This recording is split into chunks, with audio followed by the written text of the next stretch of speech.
Today's focus is the term kogi, which you'll frequently encounter in academic settings and educational institutions. It captures the essence of educational exchanges and shared knowledge. The word kogi means a lecture, class, or talk given by a professor or speaker, usually at a school or university. It refers to an educational session or course where topics are explained in detail. The first kanji means lecture or to explain, like giving a talk to others.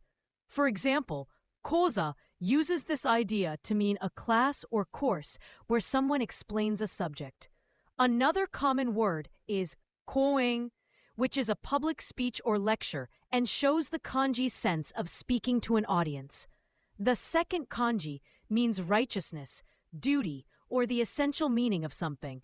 In the word igi, it carries the sense of significance or meaning, showing what is important about a thing.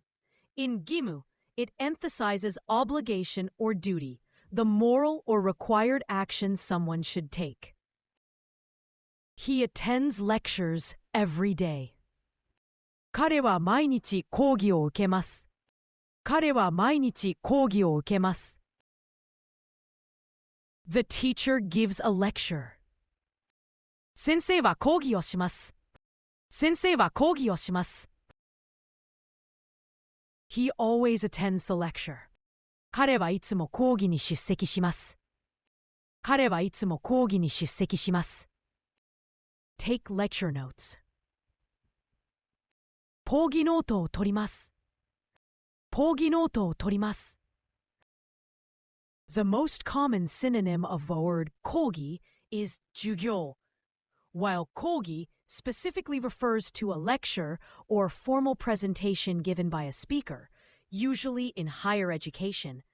授業 can mean any class or lesson, including those in school settings where students engage with the teacher interactively. The most common antonym of the word 講義 is 実践. While 講義 denotes a theoretical and instructional session, 実践 focuses on practical experience and application, often referring to hands-on work or practice to apply the knowledge taught.